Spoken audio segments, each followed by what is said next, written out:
Hello po, magandang araw po sa ating lahat. Happy Blessed Sunday po sa atin. Tayo po ay nagpapasalamat sa Lord sa panibagong pagkakataon na muli ay kapag-celebrate tayo sa Sunday na ito sa buong ah, sa napakabuting ginawa ng Lord sa bawat isa sa atin. Tayo po ay manalangin. Father God in heaven, salamat po sa araw nito. Salamat po sa kalakasan, sa biyaya ng buhay na patuloy mong pinagkakatiwala sa bawat isa sa amin. Dalangin po namin na sa araw na to ay ikaw po ay mabigyan namin ng kaluguran, kaluwalhatian, at sa aming gagawin sa buong araw na to at sa buong linggo, Lord God. We submit everything to you, O Lord. Bless us and bind us with your love. And I pray, may the Holy Spirit guide us and give us wisdom sa lahat ng aming gagawin.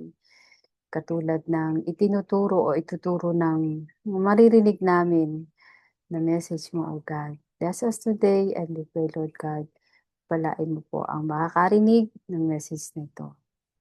Ito po ang aming samtalangin sa pangalan ni Jesus. Amen. Okay po.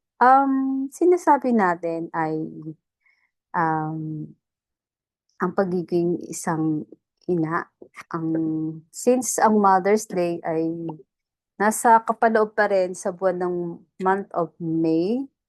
So, hindi pa rin tayo nalalayo tungkol sa pag-uusapan natin o titingnan natin, maaaring makarelate tayo sa isang nanay na naging bahagi.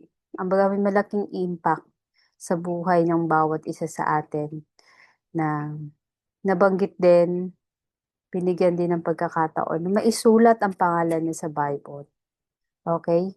Ano yung kilala naman po. Unti-unti natin kilalanin kung sino si Hannah, ang ina ni Samuel. Ganito ang naging panalangin ni ni Hannah or Ana. Pinupuri kita, Yahweh, dahil sa iyong kaloob sa akin. Ito po ang sinasabi sa 1 Samuel chapter 2 verse 1.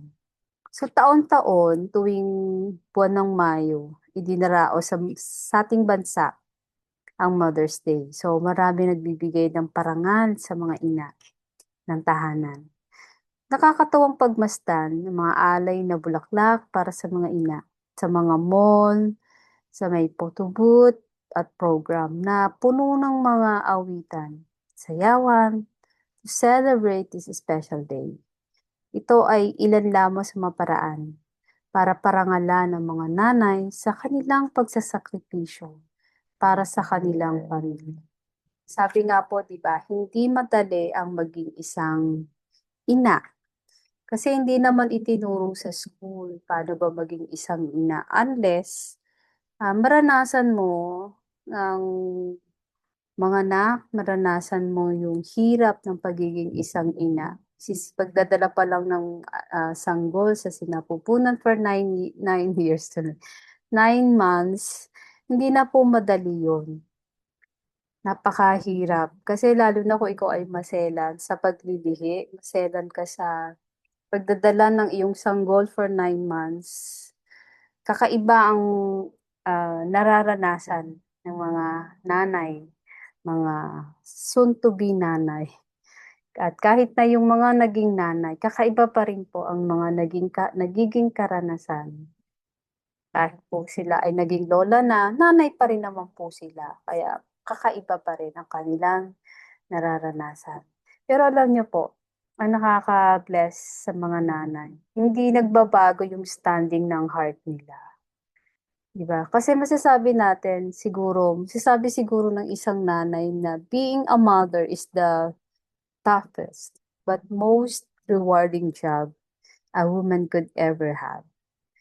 Isa si Hannah or Anna sa mga babaeng mapabasa natin sa Bible na nagkaroon ng matinding pagsubok sa buhay bilang isang ina. Kasi bakit? Palungkot at laging iniinsulto si Hannah dahil hindi sila magkaroon ng anak ng asawa niya si Elkanah. So, hindi ang pagkakaroon ng anak ay malaking dagok sa mga kababaihan sa kultura ng Israel noon. Pero anong naging solusyon ni Hannah sa kanyang naging matinding problema? Ang ginawa niya, buong pait na lumuha si Hannah at taimtim na nanalangin kay Yahweh. Nagpray siya kay Lord. Ito po yung sinasabi sa 1 Samuel 1 verse 10. Humingi siya sa Diyos ng isang anak na lalaki at ipinangako niyang ihahandog niya sa Diyos.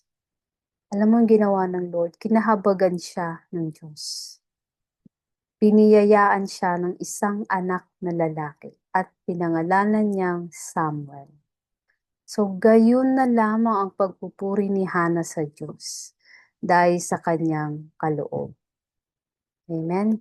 Kaya nga nasabi niya sa 'di ba, sa 1 Samuel verse 1 chapter 27 to 28, for this child I pray, and the Lord hath given me my petition which I asked of him. Marahil katulad ka rin ni Hannah na may matinding pinagdadaanan o problema sa pamilya. Maaring katulad ka rin ni Hannah na noong una ay hindi magkaanak. O maaring may mga anak ka pero sila ang sanhi ng iyong suliranin o kaya problema. Gaya ni Hannah, magpakatatag ka. Maniwala sa Panginoon, may katapat na solusyon ang bawat problema. Hannah prayed to God, and God answered her prayers. At tayo ay inaanyayahan ng may akda o sumulat na sa mga taga-Hebrews na lumapit tayo sa trono ng Lord, sa trono mahabaging Diyos, para tanggapin natin ang habag at kalingang kailangan natin. At kung ikaw ay isang ina, I encourage you na ipanalangin mo ang iyong asawa at mga anak araw-araw. Ako ganun ginagawa ko. Lagi rin akong pinapaalalahanan ng Lord na every time, every day, every second, every minute, every hour, talagang kahit simpleng panalangin, pag-pray mo yung, pinagpipray ko yung husband ko, pinagpipray ko yung mga anak ko, iniisa-isa ko sila.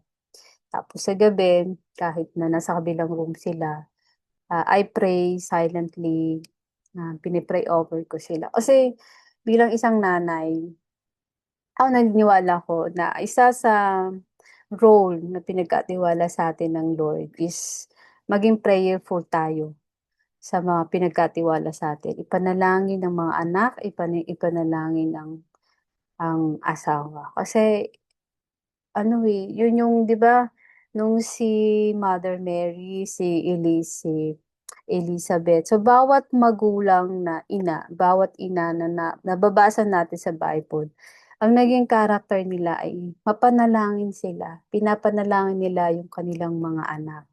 Pinapanalangin nila yung kanilang asawa. So tayo sa panahon natin, hindi tayo naiiba sa kanila. Ang walang hintong pananalangin, pasasalamat at pagwo-worship sa Lord ay magagawa mo ng may kagalakan at pag-asa. Dahil may Diyos na nakikinig sa'yo. Laging nakikinig, laging bukas ang Panginoon, ang Lord, para makinig sa'yo. Kaya naman, ang solusyon sa bawat problema ng isang ina, alam niyo pinakamadaling solusyon, ipag-pray natin, itaas natin kay Lord yung mga kailangan natin, yung mga worries natin. At katulad ni Hannah, sa ay babaeng nananalangin ng buong puso at kaluluwa. Hindi siya sumuko sa kanyang mga pagsubok.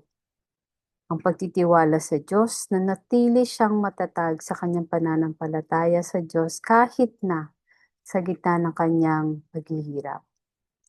At ang ginawa ni Hannah after na sinagot ng Lord yung prayer niya, sumunod siya sa pangako. Nangako kasi siya sa Lord, di ba? Sabi nga, bibigay niya to sa Lord. At ipinagkaloob ng Lord yung prayer niya at tinupad naman ni Hannah ang pangako. Inialay ang kanyang anak si Samuel sa paglilingkod sa Diyos. Tayo, nung bago pa tayo nagbuntis, Ang dami nating prayer sa Lord. Lord, bigyan niyo po kami ng anak. Pero naaalala niyo ba kung ano ipinanalangin niyo, pinangako niyo sa Lord? Nung hindi pa dumarating yung anak niyo, pero nung dumating, naalala mo ba kung natupad mo ba kung tinupad mo ba yung pangako mo sa Lord? Ako lagi ko naalala nung hindi pa ako nabubuntis. Lord, kung bibigyan mo ako ng pagkakataon maging isang ina, prayer ko itong mga anak na 'to ay, itataas ko sila lagi sa'yo. Kaya nga ang prayer ko everytime na birthday sila o kaya naman, special occasion, um, dalawa kami ng husband ko, iisa lang ang prayer namin. Lord, tinataas namin ang aming mga anak na sila ay lalaking matalino, mabait at may dakilang pagkatakot sa Diyos. Yun ang may dakilang pagkatakot sa Diyos. Ito yung number one na dapat pinapanalangin natin para sa mga anak natin na sila ay biyayaan ni God ng dakilang pagkatakot sa Diyos. Kasi without the fear of God, ang mga batang ito, hindi natin alam kung paano sila lalaki at haharap sa hamon ng buhay. Kasi 'di ba maraming mga kabataan naliligaw ng landas kasi kulang sila ng tamang pangaral mula sa Word of God. So, at maaring nagkulang din para ipanalangin yung kanilang mga anak. So tayo, bilang mga magulang, bilang mga ina, huwag tayong mawawalan ng loob na, huwag tayong magsawa ipanalangin yung ating mga anak. Kasi katulad ni Hannah, tinanggap niya yung kalooban ng Lord kahit mahirap. 'Di ba? So, ano yung, pinapaalala sa atin ng buhay ni Hannah, na ang panalangin ay isang makapangyarihang weapon or sandata laban sa mga pagsubok at paghihirap. Ito'y pinaalala po sa atin mula sa Filipos 4 verse 6 at sa Santiago 5 verse 16. At kahit na mahirap ang mga bagay, dapat tayo magtiwala sa Diyos na mayroon siyang plano para sa atin. Kaya dapat nating panindigan ang ating mga pangako sa Diyos. At ipapaalala sa atin ng Lord ano man yung nagpangako natin sa Kanya. At kapag pinaalala ng Lord sa atin, huwag mo nang babaliwalain, tuparin mo agad ito. Amen? So, tayo ay maging mapanalangin. Katulad ni Hannah, ang buhay niya ay napakalaking inspirasyon para sa atin. Kaya naman po, bago ako mag-end, hayaan niyo po. Samahan niyo po ako sa maikling panalangin. Okay? So, Lord, maraming maraming po salamat sa um, araw na ito. Salamat po sa buhay ni Hannah, ang ina ni Samuel. Salamat po, Lord. Pinasasalamatan ka namin, Lord. Para sa aming mga ina, tulungan ninyo kaming masuklian namin ang kanilang pagmamahal at paglilingkod. At sa biyaya mo, Lord, tulungan mo rin kami maging isang mabuting asawa at ina. Nakatulad ni Hannah, tulungan mo po kami, Lord, na maging mapagpakumbaba. Ang bawat ina, dalangin ko rin po, Lord, na tulungan mo po ang bawat isa na pahalagahan ang panalangin at higit sa lahat ang pagtitiwala sa iyo ay mas tumibay, Lord God, na kahit mahirap ang mga bagay, kami magtitiwala sa iyo na ikaw ay mayroong plano para sa aming pamilya. At tulungan mo po kami, Lord, na kami manindigan sa aming mga pangako sa iyo, O God. Pagpalain mo po ang bawat ina na nakikinig sa mga sandali ito. And I pray din po, Lord, pagpalain mo po ang church na ito, Global House Community Church, at lalo na po ang pinagkatiwalaang mamuno sa church na ito, si Pastor Ona. At sa lahat po ng aming mga panalangin, di man nabanggit ang aming mga labi, O God, ikaw po nakakaalam ng laman ng puso ng bawat isa. Panalangin ko po, Lord, na ito po yung pagkaloob ayon sa iyong kalooban. Ito po ang aming samot dalangin sa pangalan ni Jesus, sa iyo po ang kapurihan, kaluwalhatian at karangalan. In Jesus' name, Amen. Okay po. So maraming maraming po salamat. Have a blessed Sunday po sa ating lahat. Amen.